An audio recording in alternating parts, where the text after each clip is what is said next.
All right, now hearing of petitions challenging the election of President Uhuru Kenyatta in the October 26th repeat poll enters the second day today. Now, during yesterday's court proceedings, the IEBC defended its decision not to conduct nomination of candidates ahead of the repeat poll, saying it did not flout any applicable law. Well, here are some of the excerpts from those proceedings, even as we await for the proceedings to start this morning.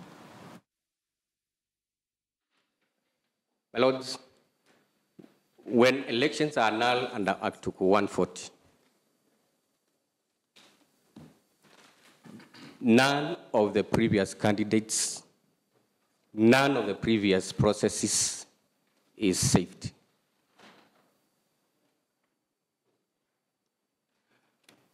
All processes are done away with, and actually in your order you said that election was null and void. So it's like it did not exist. We all know the meaning of that word. Even looking at the nomination for the 8th of August is not in doubt, expired upon the close of polls on the same day. Can you please give me an authority for that? An authority for? For the fact that that nomination expired, because that is the issue yes, that you are bringing out. Yes. That is the issue you are bringing out, Your Lordship. I don't have an authority at hand, but the authorities we have say that before you can move to the electoral contest at the voting, people must be nominated. And it is an express requirement of Article 138. That's all fine. Yes. Article 138 starts with the general election. Your Lordship, it is a presidential election. Yeah, it is not a general election. Okay. Yes. It is a presidential election. The words are very clear. Yes. At a presidential election, someone qualifies to be nominated as a candidate after having met the qualifications under Article 137. Mr. Uma, yes. The issue here is this. Yes.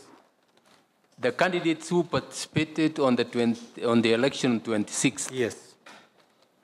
were nominated for election of 8th. Yes. You are saying, as far as you are concerned, that yes. nomination expired. Yes. So what I want is an authority for the fact that that nomination expired and that they needed to go under a further or a fresh nomination. Or a fresh nomination. And then we move on. Your Lordship, then first I would direct you to Regulation 16. That is the process where people apply for nomination. And it says specifically, you apply for nomination at that election. Not any other election, at that election. But the Constitution also provides that the election of the President must take place in each of the 290 constituencies. In this election, a total of 3,635 polling stations out of the total 40,883 did not record any votes. I hear you focusing on the rights of those citizens who did not vote in violent-prone areas. Will you be addressing equally the rights of those who had the right to vote where there was no violence? And how then the IEBC was to balance between the two? Because all citizens are equal. Everyone had the right to vote. There are those who could not. There are those who could. Yes. So are you going to address the issue of balance? And which is why I laid the basis and said there were two environments. There's the external environment, and then there was the internal environment. The internal environment of the IEBC, we say, is what precipitated the external environment. Please, could you address one thing here? This Supreme Court ordered that elections were to take place within 60 days. Yes. So that was the law. Yes. That law also required just one agency in this country set up under the Constitution to conduct those elections.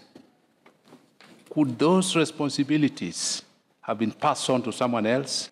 When reading the Constitution, our argument is that whoever, and this applies to the first and the second respondents, in interpreting the Constitution, they must apply all the principles of the Constitution.